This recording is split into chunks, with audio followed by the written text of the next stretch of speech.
धर्मवीर जी का रुख करते हैं।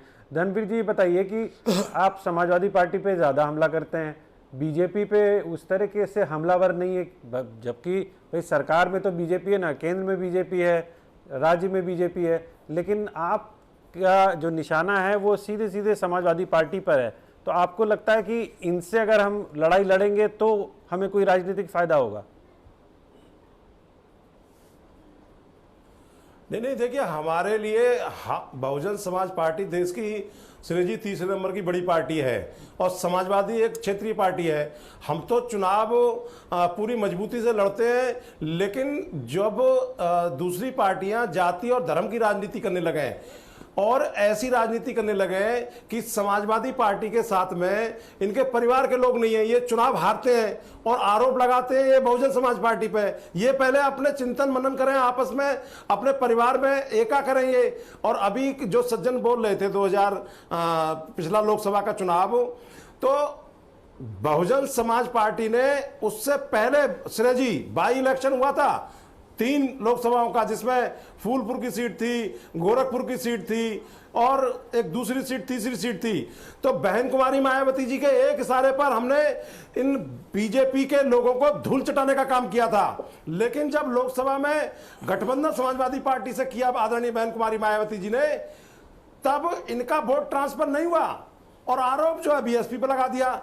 तो आप जब स्वयं अपने कन्नौज की सीट हार गए, अपने गढ़ हार गए, और वो परिस्थिति थी और आज की परिस्थिति है, आज भी ये आजमगढ़ हार गए, तो ये दोष जो है दूसरों पर देते हैं, अपना चिंतन नहीं करते हैं, अपना मनन नहीं करते हैं, बहानेबाजी करते हैं। अखिलेश यादव जी, राजभर साहब ने क्या कहा कि एयर कंडीशन कमरे में बैठे रहते हैं। तो ऐसे जो है इन्होंने जाति और धर्म की राजनीति करके मुस्लिम समाज का वोट लेने का काम किया। मुस्लिम समाज ने देख लिया कि अगर इतनी ताकत हमने बहुजन समाज पार्टी के साथ लगाई होती तो ये संकीर्ण ताकतें जो आज भाई से भाई को लड़ाने का काम कर रही हैं, ये कभी सत्ता पर काबिज नहीं होती।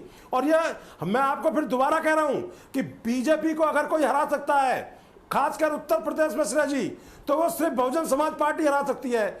उसी कड़ी में आज आजमगढ़ से लेकर के और सहारनपुर, गाजियाबाद तक, नोएडा तक बहुजन समाज पार्टी की कुनबा बढ़ रहा है। समाजवादी पार्टी के सैकड़ों लोग, कांग्रेस के सैकड़ों लोग बहुजन समाज पार्टी ज्वाइन कर रहे हैं। और मैं निश्चित आपको बता दूं कि आने वाले चुनाव में हम विधानसभा का चुनाव लूज कर गए, क्योंकि जाति और धर्म पर राजनीति हो रही थी, टोपियां लगाकर राजनीति हो रही थी। लेकिन निश्चित तौर पर मैं आपको बता दूं कि आने वाला समय बहुजन समाज पार्टी का है। आज भी बहन कुमारी मायावती जी के लॉ एंड ऑर्डर को उत्तर प्रदेश में याद किया जाता है।